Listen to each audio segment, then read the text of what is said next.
Well, as a change from our usual procedures, we're going to open this discussion with a few lines from Rudyard Kipling. We had a teapot and let it leak. Not repairing made it worse. Now we've had no tea for a week, and the bottom's out of the universe. This is more or less the subject of our discussion. What's happened to the bottom of the universe? Always down through history, minorities have ruled. And today, probably 10% of mankind, maybe less, is administering the other 90%, very seldom having any direct contact with the needs and problems of that vast majority. Therefore, at this time, it is about the proper moment to remind everyone that the greatest of all the world's potential resources is the human being himself. We are the one important factor in the survival of our way of life.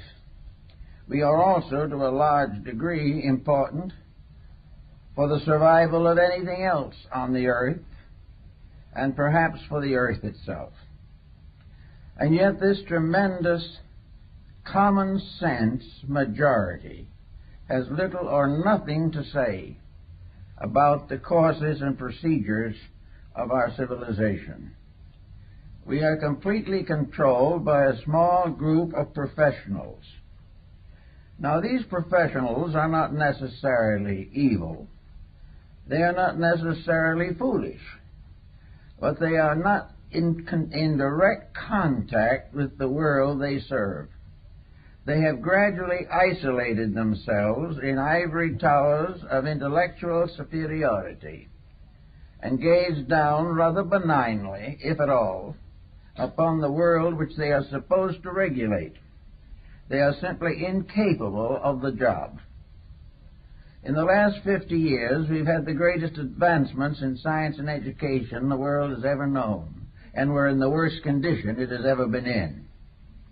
It is because our entire attitude toward survival has very little basic contact with the essential humanity which it is supposed to guide, direct, and advance. There is a new humanism that is coming up, which it seems to me is well worth consideration, and that is the dignity, right, power, and authority of the folk. The folk is the great mass of people, and in its own natural environment and with reasonable consideration, this folk is nearly always right.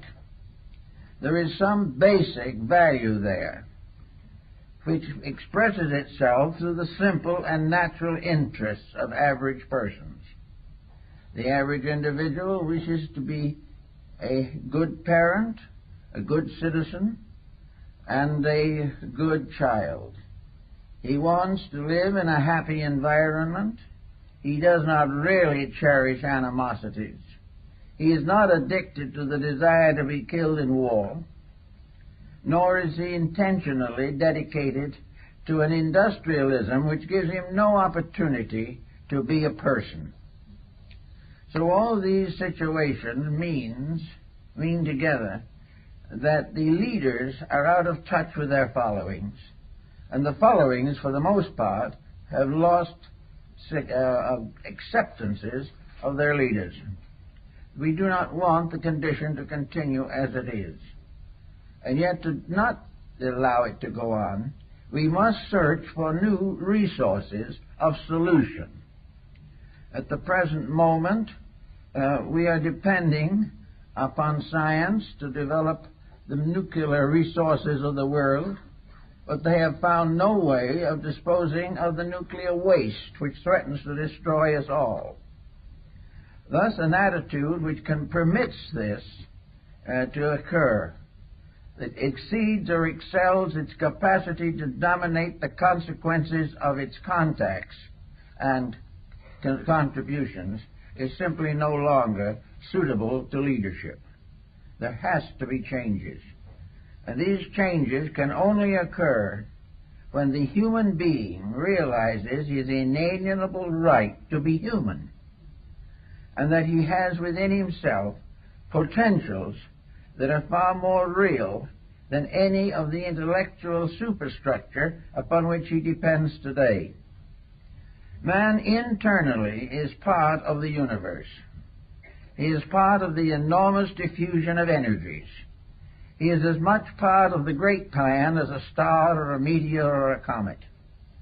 He is, if he can go within himself far enough, he can find the laws of his own survival.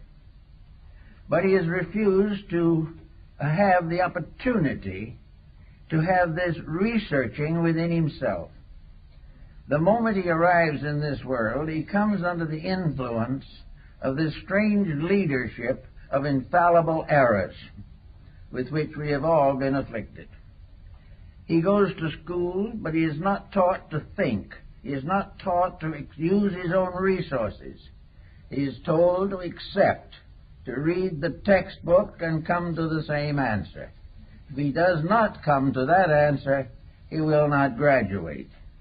And if he will not graduate or does not graduate from school, then he cannot enter the institutions of higher learning. And if he doesn't enter those and become proficient in the beliefs that they hold and become a willing perpetuator of the status quo, if he will not do all these things, he is an outcast. He is then regarded as simply being a mediocre person wandering around in vagaries. This type of situation is getting to be a little too difficult. We are all sympathetic as we see these great monuments rise to human ingenuity. We realize how young people can become utterly fascinated with computers, how they can also become entranced with the possibility of making a trip someday to the moon. These things are tremendous inducements and are passed off constantly as indications of progress. But no one is paying any attention to the sewerage.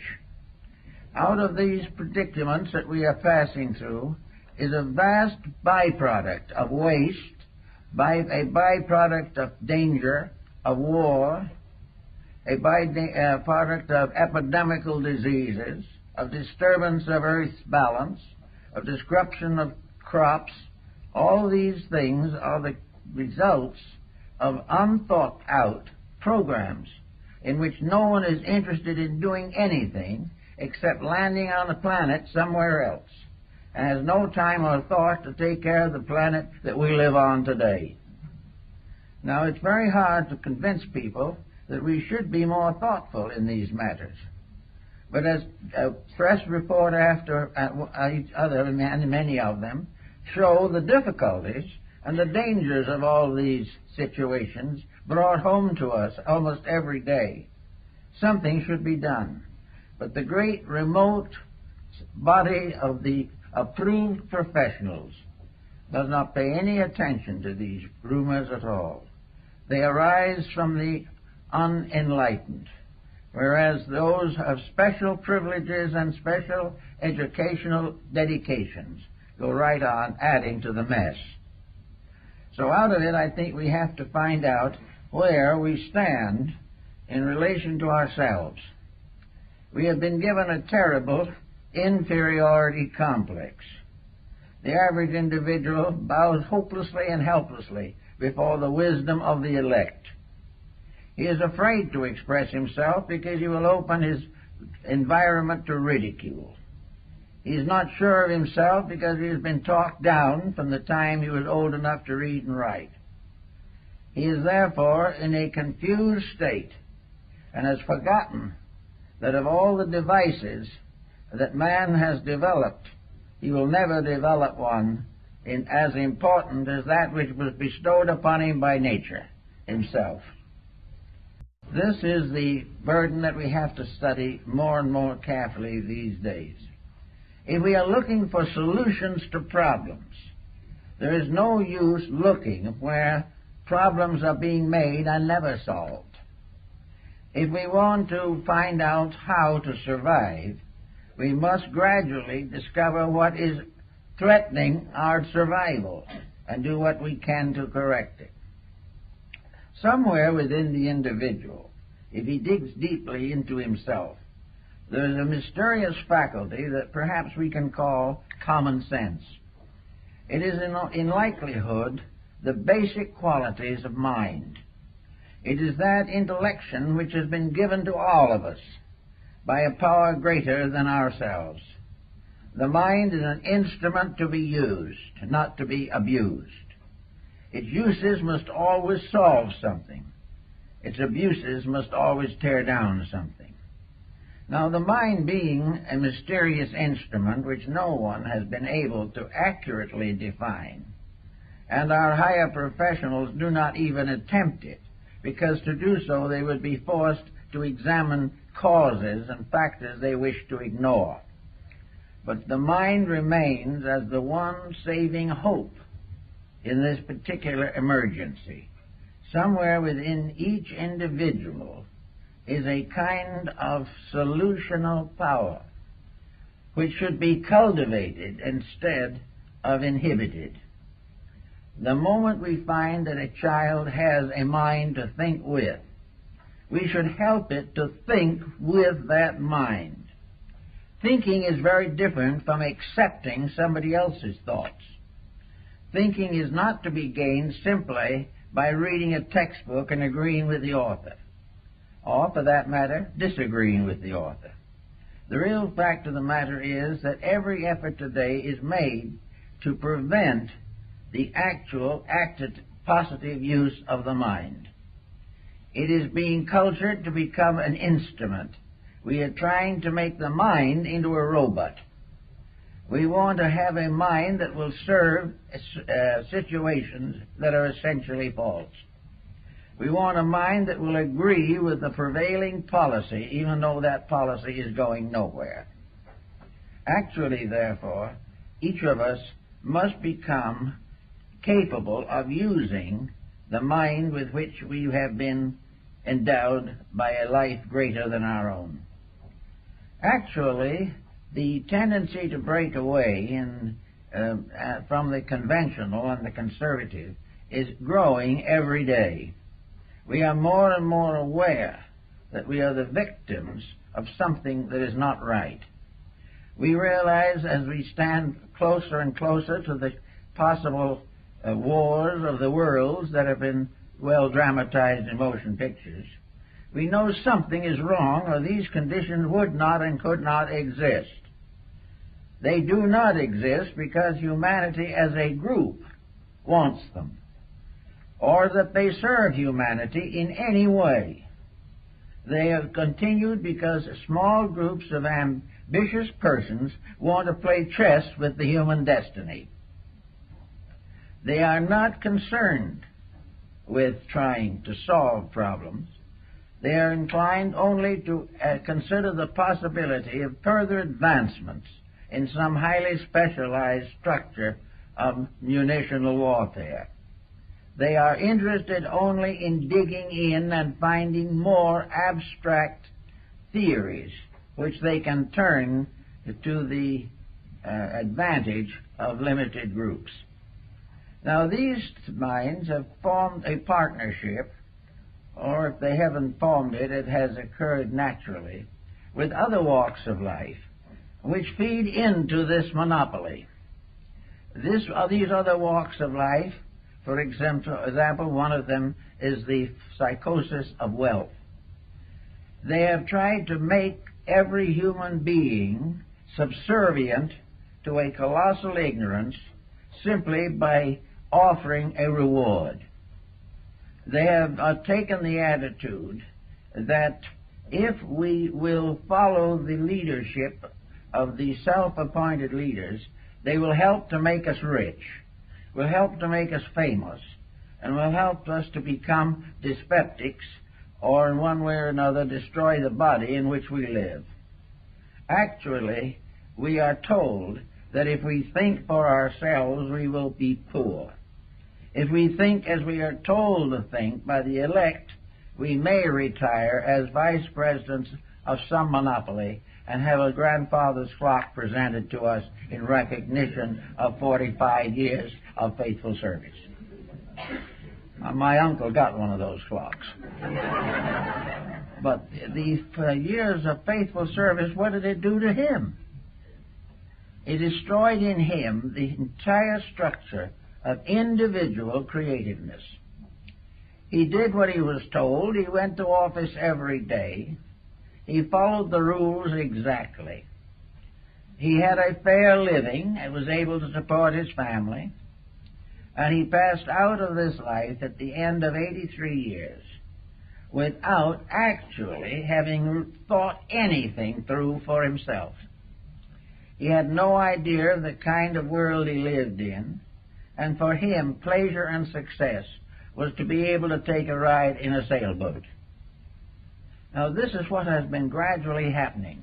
The sailboat has now become a yacht, a land yacht, and living has now gone into the multiple figures so that the elite can hardly get by on $1 million a year.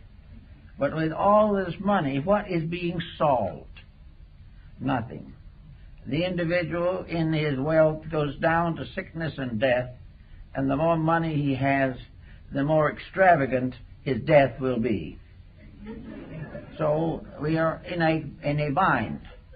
And those who are supposed to get us out of the bind are getting us further into it. So the problem arises that more and more there are rebellions, revolts, revolutions, in which individuals are tired of the way we are mistreated by those who are pretending to be our superiors. We are not referring now to political superiors. We are not referring to those who become dictators or to those ragged and rugged generals who lead bandits through the hinterland. We are referring more directly to the type of leadership which under one guise or another prevents us from growing out of the disasters which have been created for us. Now, they will almost always say, of course, that we made these disasters for ourselves.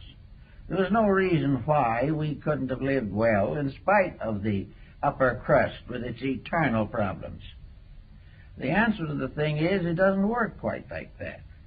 The moment we fail to conform, we are penalized. It is not a case of where we are better off by trying to be ourselves. We are told, and it is proven to us, that if we break the pattern, if we do not follow the mistakes of the ages, we will be in tragic conditions now, and there will be no remedy. In other words, if we want to go out and beg for world peace, this is a kind of treason for which we will be penalized not only by the leaders, but by those whom they have indoctrinated right down to members of our own families. The whole situation is out of hand. But inside of us there is still this humanity. There is a power inside of the person which is the only possible solution to the problem. Each child coming into the world should regard it as an inalienable right that he has the privilege and the right and the inalienable need to become a person, to think, to use the faculties that he has gained fresh in other previous embodiments. Certainly he comes into the world capable of a contribution. But in order to make that contribution, he must now go through an elaborate process of having his individuality killed and being forced to recognize that individuality is dangerous to all of the material advantages which he hopes to gain from life. There was one comforting thought, however, and that is that these advantages that he is suffering so much to maintain are themselves failing. and by degrees every advantage is being wiped out by a corresponding disadvantage, which threatens the survival of the race. Back somewhere in the old days, we wonder sometimes how civilization started. How did we begin this strange, curious, and complicated journey down through time? Who started it off? And where in the world did the great foundations of our knowledge come from? Who were the first scholars? Who painted the first picture? Who wrote the first piece of music? Who was the first to find means of healing the sick, or of creating a code of laws for the benefit of humanity? We're not quite sure, but we know that these things did not come from some privileged overclass. They came through the recognition of the necessities of survival. When Hammurabi created the Great Code of Babylon, which was to become the basis of every moral and ethical code that ever followed, he was not able to simply copy it from something earlier. It came out of the ordinary practices of the day. He lived in a world as we live in it, much more restricted, but still there were the token symbols of everything that was going to come. So he found out that people shoddied their goods, that they cheated each other, that when they built a house they did not put in the materials they had promised. And when they said they would do something, they did not keep their word. When no one was looking, they stole something. When someone else was not looking, somebody stole the man's wife. All the way along, there were injustices. So to meet the injustice, Hammurabi created a code of ethics. He said very simply, if you stole, you have to put it back and be punished. If the house doesn't stand up, the man who built it will be penalized, and if he does not make a good correction, we'll toss him in prison. Little by little, these common errors were smoked out, not because some one individual was greatly concerned in solving the problems, but because most people couldn't live with the problems until something was done about them. In the Spartan system, Lycurgus became a very prominent figure. He found that the Spartans were rich and powerful and given to luxury, that they were now trotting about as though they owned the earth, that their morals were getting worse as their prosperity grew greater. So he decided to put the whole thing back into its old pattern, the way it was. And he created a system so strict in Sparta that he cut crime down to virtually nothing. And it was very simple. When difficulties arose, they were looked over carefully, and whoever was blamed had the book thrown at him. Probably a rock at that time. And he was punished properly. He couldn't hire a lawyer to get out of it. He couldn't talk himself out of it. He had to face the consequence of his own actions. And also, Lycurgus made self-discipline and the curtailment of luxuries the basis of national strength. Now, we don't particularly want to follow his example, but it doesn't seem that luxury today is improving as much. In fact, we are now suffering from all the ailments that Lycurgus decided he was going to cure. And for 500 years he did cure them. And after he was gone, the process was continued, and for a long time Sparta was more or less a well-disciplined, orderly, low-crime country. But of course, that was long ago. We are supposed to forget these things and not to realize how our forebears solved problems. The great intellectuals tell us, oh, don't worry about the past. We've outgrown all those homely laws. They'll look to the future. And now people are beginning to look toward the future. They don't like what they see because the future doesn't look very attractive. If, however, we realize that back in those days, when the tribal chieftain made the rules, when some oracle spoke the decisions of state, and where all the legislators bowed before the altars of their gods and depended upon divine support for the perpetuation of their priestly and princely activities. Things were quite a bit different. They were never perfect, but there were things that were happening all the way along that could have helped. In the midst of all of this, we also had the Mosaic Code. Now, Moses was not a graduate with a Phi Beta Kappa key. Moses was a wandering shepherd. Jesus never went to the university, but his rules, laws, and principles were greater, more noble, and more enduring than all of the accumulated intellectualism of the last 2,000 years. And out of it all has come a tremendous moral influence on mankind. Between Moses and Jesus, the foundations of the morality of the West were established. Both of these were simple persons, comparatively unknown in their own time, not leaders of any particular branch, but persons who had discovered the power of the individual to be right and what that power could do in the long run of human destiny. So we have these codes, but as they interfere with our present programs of progress, we have a tendency to deny them.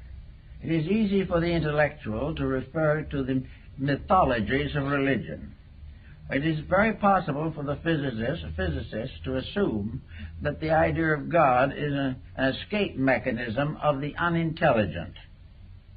But at the same time, this escape mechanism was an escape, and the situation we're setting up doesn't seem to have an escape. We do not find the answers. We do not find something better to take the place of that which has been gradually run down by sophistry. We are not solving these problems. There are trends, however, showing up, and I think perhaps our international situation is going to contribute somewhat to them, in which the facts are becoming undeniable, and where we are no longer going to listen to the type of thing that we have been hearing for so long. We're not going to allow education to simply prepare us to be animated robots, that we are not going to fall into the old patterns and stay there forever. Even 50 years ago, we had mental freedoms that we do not have today, and our debts were much lower than they are now. The efforts to pass on a sophisticated theory of life has dismally failed. It was discovered, and this fact was clearly proven in the recent effort of the People's Republic of China to make the great leap into futurity. They made the leap and fell flat on their faces. It was a complete, dismal failure. They had decided to cut off forever all relations to the past. They were not going to listen to the sages of old anymore. They were going to become completely emancipated. They were going to live only for the future, under the dictate of a small group of politicians. The thing was so tragic that it will probably never be repeated again, because no one will have the nerve to go through it. And so, in the end of the great leap into future, Confucius returned and became one of the most powerful forces in the development of modern Chinese communist policy. The same happened in the Tibetan misery. The Chinese themselves are now apologizing for it. All of these great moves, these tremendous upsurges of power, this determination to conquer somebody or destroy them, this willingness to sacrifice men, women, and children for the advancement of some kind of political theory. This type of life is not productive of anything except distress. Now, we're not in the moment likely to have a grand emancipation from all this, but we can and do sense the need for an approach that is more basically sound. If, as individuals, enough of us can live this better approach, it will certainly affect the survival of the whole race. Because if a small group can get the firm establishment of realities, they can create a tremendous influence, because these realities are what everybody hopes for, everybody longs for, and everybody believes in, even if they have been told not to believe. So we take each person, we say, now, inside of us, there is a governing power. A governing power that, if we give it a chance, will carry us with reasonable security through the days of our years. This is something that we are born with. And if by some circumstance our previous karma does not make this very obvious, then we must find the fact that an embodiment or an incarnation in which we are unable to control negative factors in our lives, this incarnation bears witness to unsolved problems of the past. It means that the person who has a disposition that is difficult, unpleasant, or unstable must work harder, because it is the evidence of previous mistakes. It is the evidence that this individual has lived by compromise for a number of embodiments, and finally cash karma has caught up with him. And he has to, for his own survival, work that much harder to prove that he can conquer his own mistakes. He did not conquer them in the past, so they now appear sometimes as though unreasonable and unjust. But he must face them. Normally speaking, however, wherever a person is faced with a problem, a natural problem, he is also inwardly aware of the natural solution. He may not want that solution, he probably doesn't, but it's there. If this person is properly trained in childhood, then we may hope for better things. But the new generation, if it is not to be created into a team of robots, will have to start early to become aware of its own self-individuation. So in childhood, in early childhood, the child must receive the inspiration of constructive thought. We must all learn, whether we want to or not, that the little despotisms on this planet have no permanent significance. The mistakes that we are making are just evidences of failure, and they will never win, and the wrong views will never succeed. That the actual problem will always be the same. Truth must survive and must finally conquer all forms of untruth, must ultimately become the basis of an enduring way of life. Nearly all nations were created by an effort to escape from the tyranny of some preceding power. After a while, the new nation becomes a tyrant in its own right, and so the miseries go on until we begin to search for the cause within people. Now, in the last 60-some-odd years, I've known a lot of people, and I've worked with a good many of them in one way or another to try to help them to straighten out the problems of internal living. Most of these persons are in a daze. They do not know why they are suffering.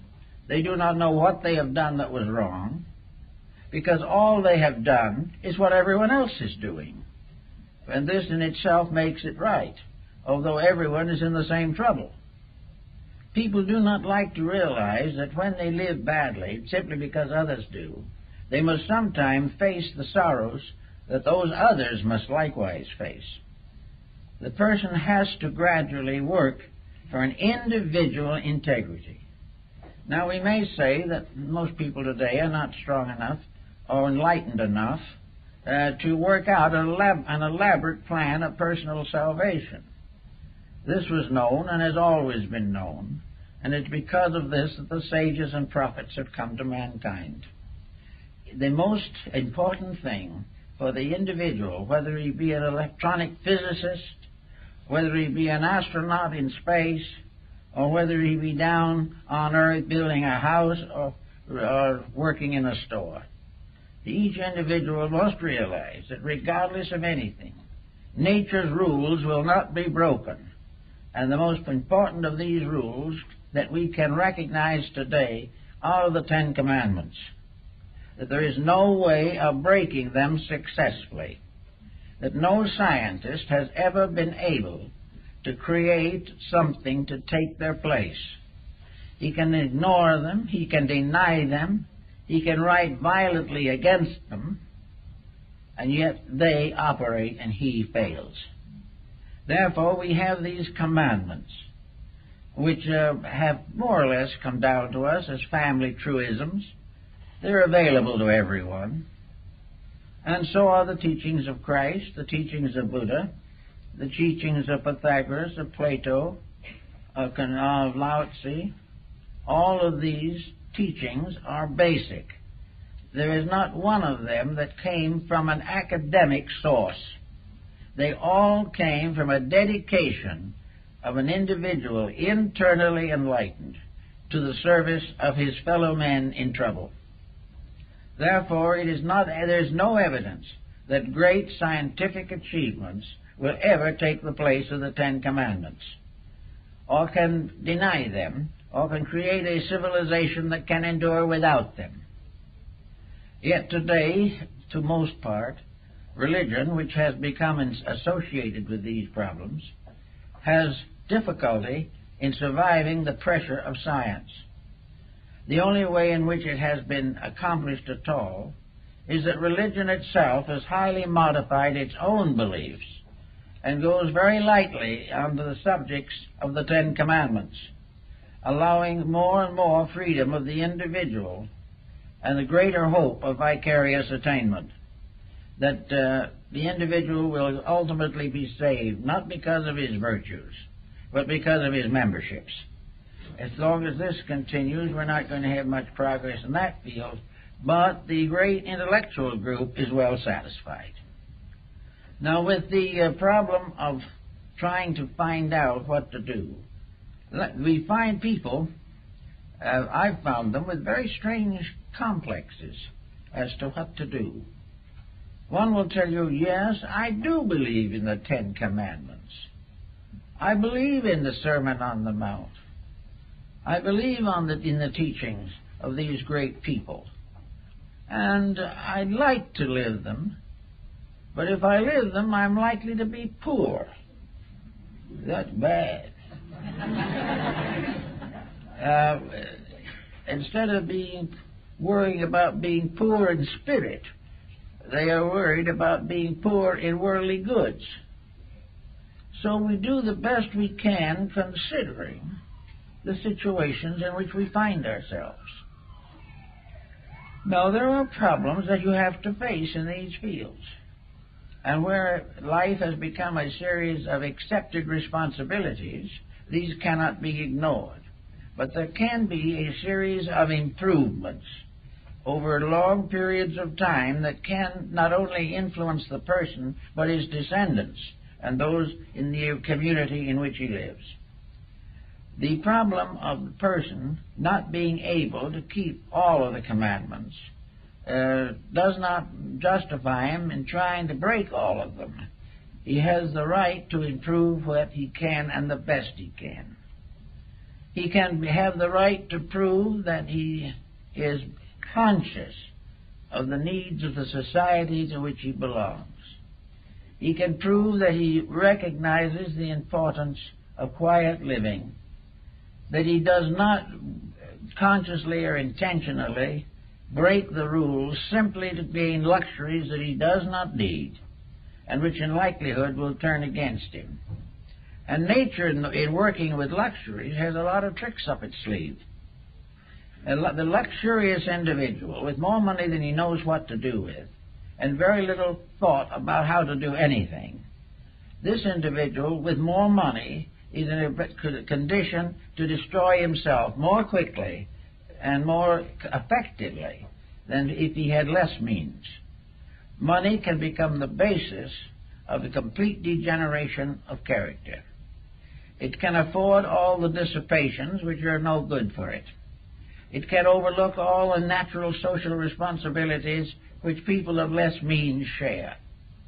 So wealth becomes a punishment unless those who possess it are able definitely and completely to dedicate it to the common good of all mankind. Anything else is going to simply make life difficult for themselves. So wealth is not a reward for wisdom. It is usually a reward for selfishness. And nature does not agree to this.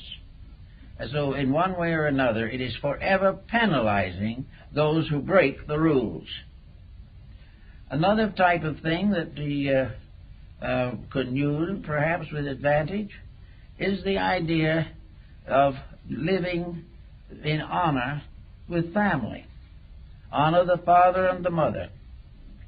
This is, of course, practically ceased in a highly intellectual civilization.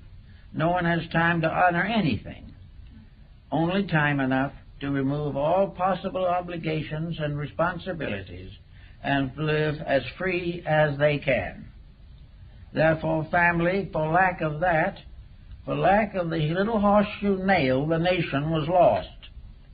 Because, as Confucius points out, when the family fails, the entire empire is ready to collapse. So as more and more homes fail today, more and more troubles accumulate. Juvenile delinquency, crimes of all kinds, vicious misuse of funds, all these things, unreasonable fees for various services, all represent the failure of ethics to control. When ethics fails, evil moves in, and everything that is corrupted ethically will ultimately corrupt the society to which it belongs and fall in dismal failure amidst its own corruptions. So, the old rules were tested by the trial of ages. They were not brought down by some small group of superior persons. They were part of the human experience. Now, we have built ourselves now one of the most intimate human experience situations that it is possible to imagine. It is becoming obvious that human experience is telling us that we're in serious difficulties. Now, this does not mean that every individual is going to be destroyed by the common troubles of his day. The Scripture also tells us that no thousands can fall on the right hand and thousands on the left hand. The just man shall not be moved. If we are right, we are protected by the one armament that will hold, rightness.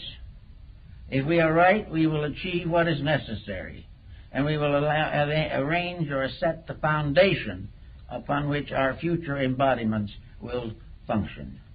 Now, if we could hope, as the materialist does hope, with very little scientific proof to support him, that when this world ends as far as we are concerned, when we come to the end of this small span of life, that we shall cease to exist forever, that no one will ever know or care what we did, and we will never know what happens to the world we leave behind, because there won't be any more of us.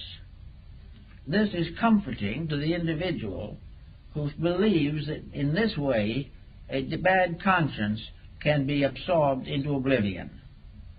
But we are sure of this.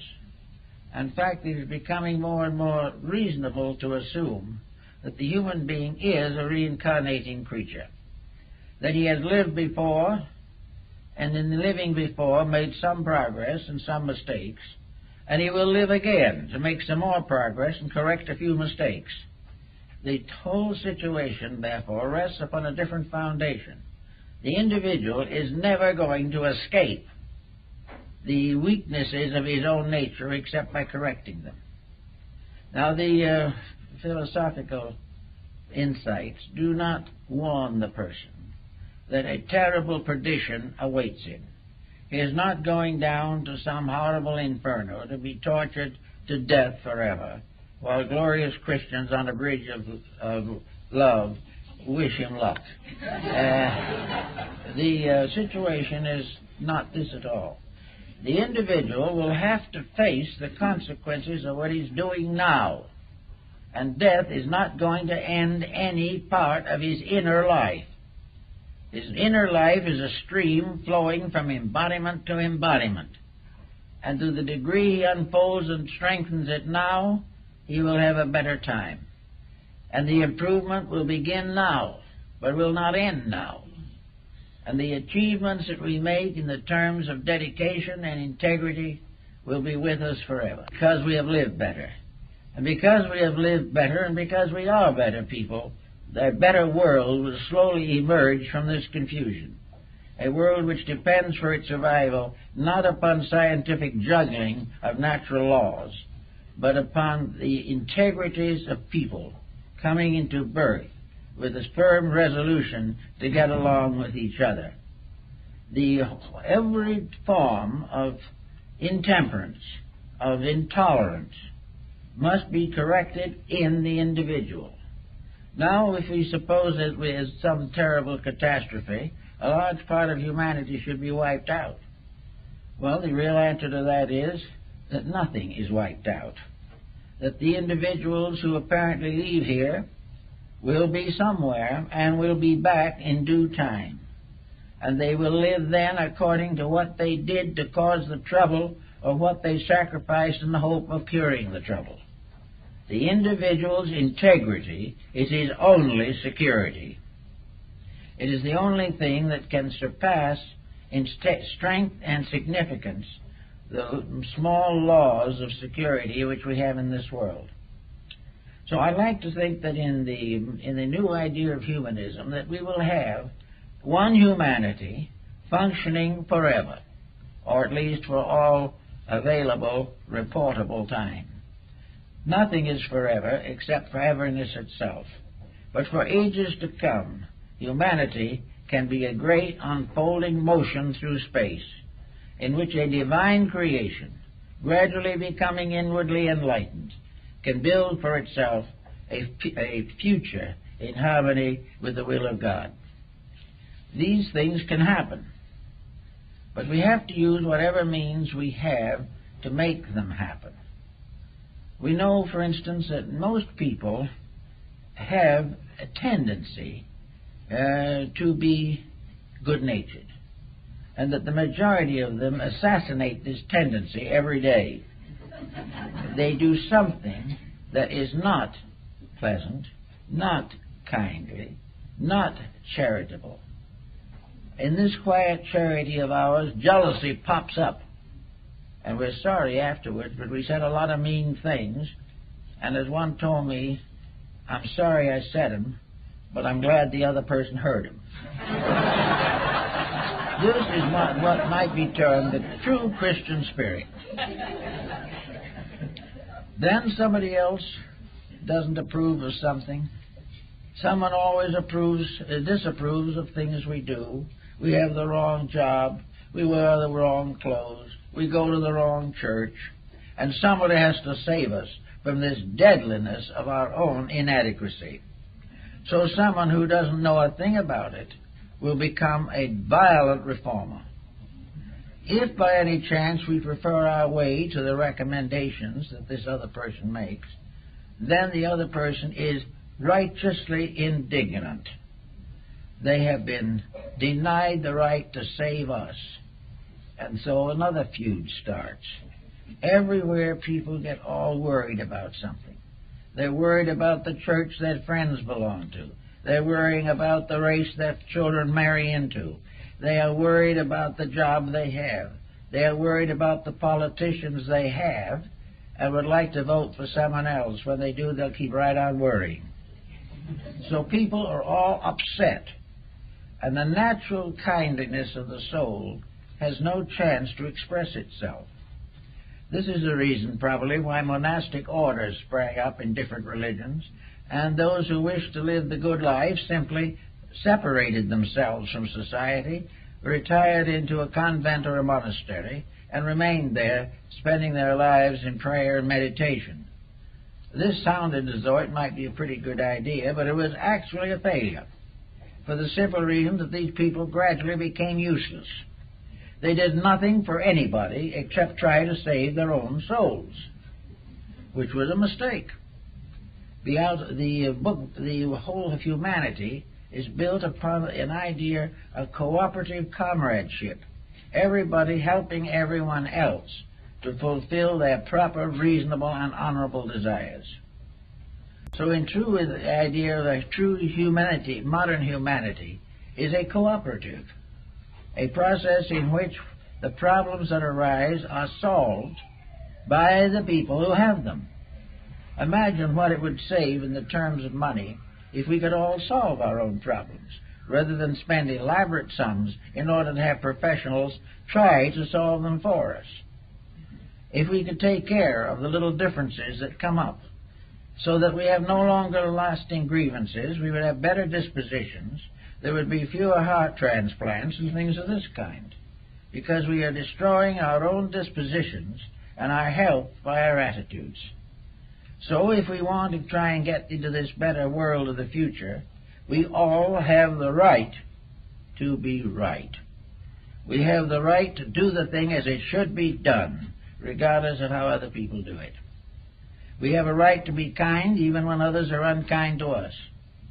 We have a right to be honest while we are being cheated. We have a right to be patient while things go into confusion. We have a right to become bigger than circumstances. Until we are, circumstances will continue to press down on us with an almost irresistible force. So we have the right at all times to a strength beyond anything that the world can confer. The strength of a dedicated will is beyond human attack. We can do it. Now, the dedicated will in ancient times sometimes led to the stake, torture, and those kind of problems. Fortunately, those days have more or less disappeared, although some of it seems to linger in the outskirts. But we are now largely safe physically. The main thing is we are ridiculed and we are penalized if our attitudes are not in harmony with the times we live in. This type of penalization, however, is becoming so general that there is a tendency for those so penalized to unite, organize, and stand for their rights. Little by little, the policies of entrenched minorities are being broken down by the people whom they have failed to protect. And little by little, the great power of the many is being restored. The main problem now is that the many will have something constructive to offer. The only way in which the many can really solve the problem is to release native intelligence, to become capable of common sense, a mysterious faculty which is in short supply and in eternal demand. The common sense tells us the facts of things, unvarnished and free from all the promotion, public relations, and salesmanship that is afflicting our society. Common sense tells us that we should not spend more than we make. Common sense prevents us from splurging in times when economy is indicated. Common sense tells us that if we live poorly, as Ben Franklin pointed out, we will not have the penalties that we will suffer if we live richly and lose everything we have. All of these points come into common sense. The fact that a person knows that when he's cruel, he's wrong. That he knows when he's selfish, he's wrong. Knows when he hurts other people, he shouldn't. And knows that when he is wrong, he will apologize. And that he will live within his means, and that he will bring to his family, or their families, all of the ideals and integrities that will help to build them into a closer unity. All of this also demands, whether we know it or not, or care for it or not, that each individual shall have some kind of a religious life. A religious life is not a superstition. Materialism is a superstition. The individual who believes that those who have never done it are suddenly going to do it are superstitious. Actually, the great strength and security of humanity is in the inward realization that there is a power that man cannot pervert, and that this power has never been revengeful, that this power has never tried to hurt anybody. This power is a kind of a universal law, benevolent in every aspect, working constantly for the improvement and salvation of all that lives. But this law is real. Those who break it feel it in the form of punishment.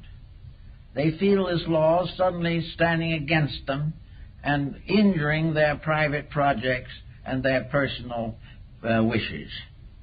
But if we have one great divine benevolent principle at the source of life, if we can realize this, and if we can survive the skepticism of persons who know nothing about it, we can have a great strength.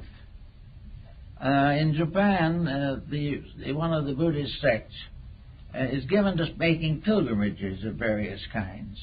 And in pilgrimage, the pilgrim walks from one shrine of his sect to another, wearing his broad-brimmed straw hat. And on the straw hat is a monogram, which says that he is never walking alone, that he is making this journey with another, and that other is Buddha. That wherever he goes, whatever he does, the other is with him. The other meaning truth, meaning integrity, meaning righteousness, is with him and always will be. This lack of isolation seems to be very important in some religions and in many Christian sects. The idea that truth is not distant, that the love of God is not something saved there far off in space for the members of one denomination, but that always in everything we do, deity is present because it is the root of ourselves. No one can be alive without deity being there.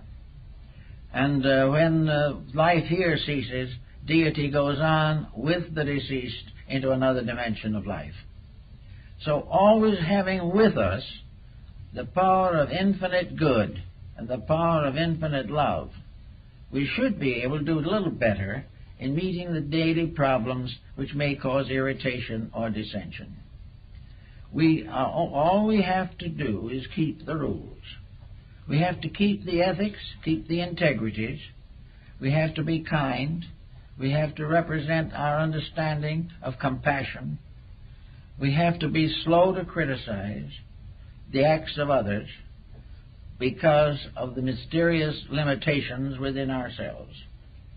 But little by little we can gradually get to a point where some of the common mistakes that are not only making us trouble, but through us the whole world, we can escape from this net of our own compromises, that we do not have to compromise. We can do it right in the first place if we really want to. Now, people who do not understand these things do not really want to change. I know people whose great joy in life is nagging someone.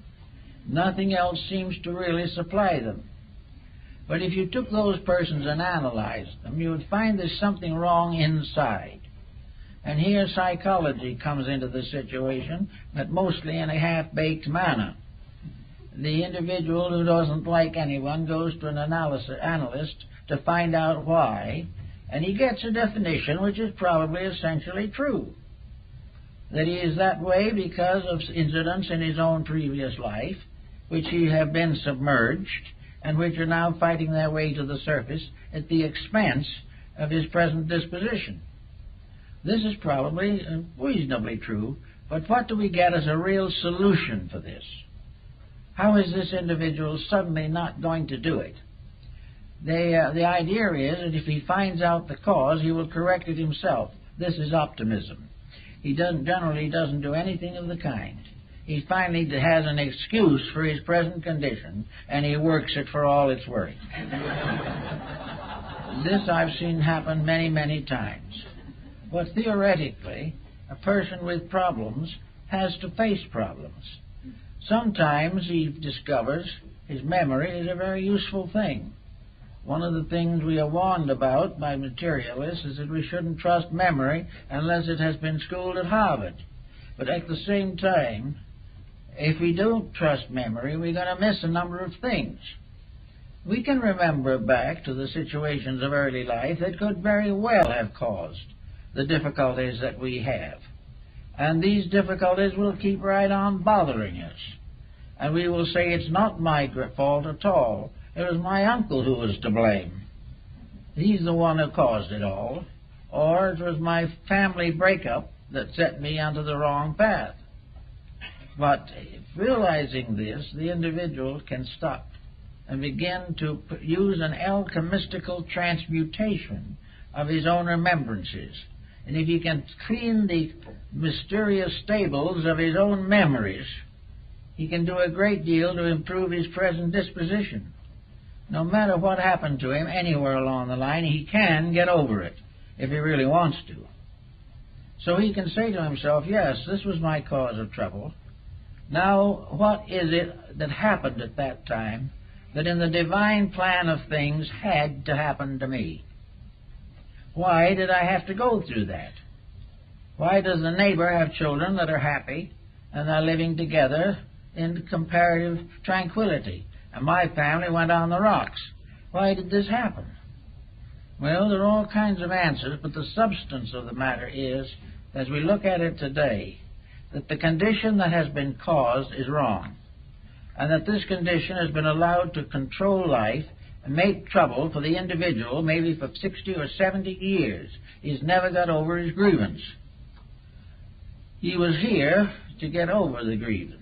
And philosophy, religion, science should teach him that there is a grievance to be recovered from, and that it is only his own integrity that will do it.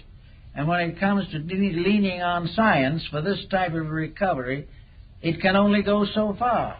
It can help to clarify the problem, but no individual can solve it without the use of his own willpower, common sense, and integrity. So we have all these problems that are here to make us learn. We are here to realize that this schooling we're going through is an educational process. Life in this world is not a vacation. It is a period of schooling. It is something in which we have lots of opportunities to be happy. We can occasionally take a nice ripe apple to the teacher if we want to. We can have good friends in school. We can have interesting lessons to learn. But we are here to learn. And by learning, to accomplish the one thing that learning can do, and that is help us to correct our own mistakes. We are going to have to be individuals. We're going to have to be elements in a new type of humanistic society, one in which each individual assumes a responsibility for his own conduct, and will keep on assuming that responsibility until his life is devoid of any of the intemperances that cause him to be in trouble. The alcoholic, the drug addict, all of these types of people have simply flunked an examination. They have had an opportunity to do something with their life, and some disappointment, some disillusionment destroyed it. I know one case in which a family was ruined for an entire generation because one of their children didn't do what the parents wanted. Well, what the child wanted to do was not essentially wrong. He simply wished to have an opportunity to think for himself, and the family decided that if he did not think their way, he was a heretic. So they consequently took him, threw him out of the house, and that man did not see his parents for 30 years, simply because he did not want to think their way, and what he wanted to think was not in any way wrong. It was simply the right to live his own life as constructively as possible, whereas the parental viewpoint was that he could never live a constructive life without complete obedience to the instruction of his ancestors. All of these problems come back time and time again. And as they all go along, one way or another, they cause a certain obscuration that is rather important. At a time when the whole world is in trouble, where no one seems to be quite certain what should happen next, why is it not possible for the private citizen to at least gain certain securities from world conditions. If we really understand life, we can learn from this situation. We can gain new strength for proper integrities. If we have been a little intolerant in our religion, we can look around and see today what happens with intolerance in religion, what it is doing to millions of people who are murdering each other in the name of divine love. If we want to know what's wrong with our economic system, we can find out. We can see how a complete addiction to the profit concept with no consideration for values or for moralities or ethics, that money being the only suitable reward for anything, we are all moving inevitably towards bankruptcy. This we can see, and we take what little funds we have and use them wisely, kindly and graciously, and not in the desperate effort to make more from them than they are worth. And the same is true of health. Our health problems are largely controlled from within ourselves. Most ailments begin through a corruption of natural law. Something goes amiss, we do nothing about it. We keep on breaking the rules until finally the body gives up in despair. A good disposition is invaluable to the health of the body. The nagger, the critic, the individual constantly on the ragged edge of unhappiness or antagonism, was bound to suffer physically as a result. In many cases, the mental breakdowns of advancing years are simply due to the fact that the individual never used his mind properly when he had it in full supply. Everything has to work out. We have to get the things that are needed, and we have to do them. So our courts of law are buried in cases, most of which are in one way or another a monument to ulterior motives. Our hospitals are bulging with patients who are paying exorbitant fees for failure to have used common sense in the first place. All our industries are in trouble. Competition is destroying one corporation after another, and the great struggle to control goes on, and the great leaders of our lives, the great educators, do nothing about this. They keep right on in the laboratory trying to decide what is smaller than a gnat on a gnat's back. We are told that if we can merely get into communication with the Milky Way, it's going to be pretty big stuff. But actually, in the meantime, the Earth is neglected. We are gradually failing in most scientific projects to recognize the importance of sewerage. We have to have some way to get rid of what we don't want. Now, when it's mental and emotional sewerage, we have trouble with it in ourselves. It causes all kinds of stoppages and all kinds of ailments. And the individual's digestion, ruined by his disposition, continues to damage his health. While we are building the great skyscrapers and we are building the great neutron machineries, we are forgetting what to do with the nuclear waste. No one is even thinking of stopping doing it. We're polluting everything in sight. We don't know where to go next. We are liable to fill the ocean up one of these days. Then we put it in tin cans and put it in the bottom of the ocean, knowing that in a certain number of years the tin cans will disintegrate and they'll all come out. And we call the people who think these things this way pretty big people, really great minds. And we honor them and build statues for them on the campuses. These people just do not function right. And we've got to overcome this before we can really function correctly. Now, we're going to leave the world, not in the not too distant future, most of us, and it's not going to be all just up to us to live in the new world that's to come. We may come back to it. But the main problem is to try to make a reasonable improvement of ourselves, so that we will not waste the 80 years, or whatever it is, that have been allotted to us in this world. The only successful solution is that we will leave this world a little wiser and a little better than when we came in. If this achievement is not there, then the real purpose of embodiment has not been achieved. We've got to try constantly to leave this world better ourselves and leave behind us a better world than the one we came into. Now, this is against political ambitions. It is against all this great power play that we are living with. And we look around us. How about the simple process of taking some of this vast amount of money that we are spending in all kinds of weird projects and seeing if we can't, instead of putting a man on Mars, make life safe for a man on Earth? Why can't we begin to use our research facilities to clean up our own dirt? Why should we spend all our time wandering about in space where we're having nothing but trouble here?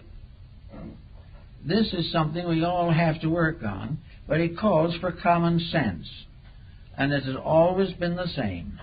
After a certain period of the misapplication of authority, the people rise to solve their own problem. And today there are more and more who are concerned with these problems and who are determined to do something about them. The whole purpose, apparently, of human existence is to make this world safe for humanity. The great science of humanism is the science of how it's done. How can we make sure that poverty, crime, unemployment, and corruption of basic elements and materials, the exploitations of natural resources, how can we be sure that these mistakes are corrected?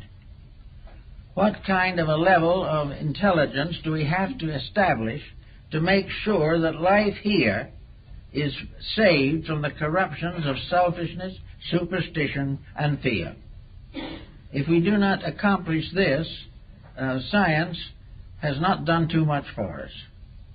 But if science can now turn and devote itself to the explanation of the reason for humanity, the aims for which we were intended, the plan to which we belong, and will give us a working schedule of self-improvement and cooperation and integrity, and gradually weed out dishonesty, we will all have a much better chance to live.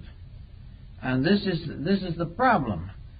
There is a lot of potential genius in the human being. Most of this is now killed out.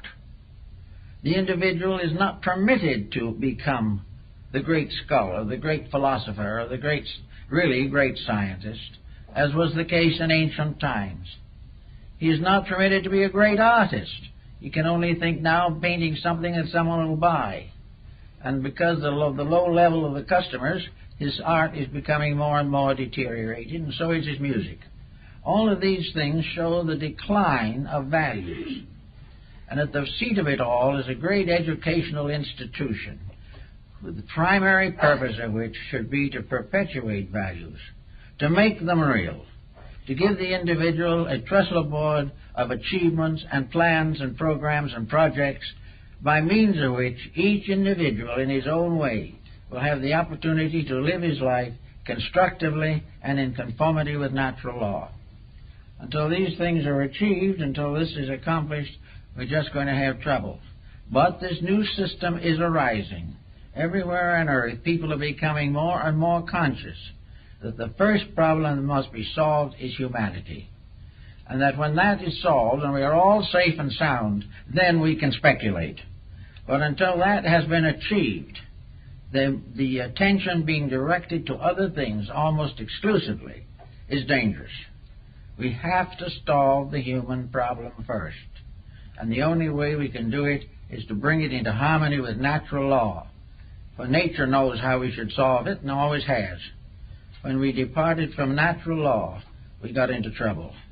When we can go back again and find out where the mistakes were and get the ship of state back on the proper course of life, we will find that things will work out reasonably well. Well, that's it.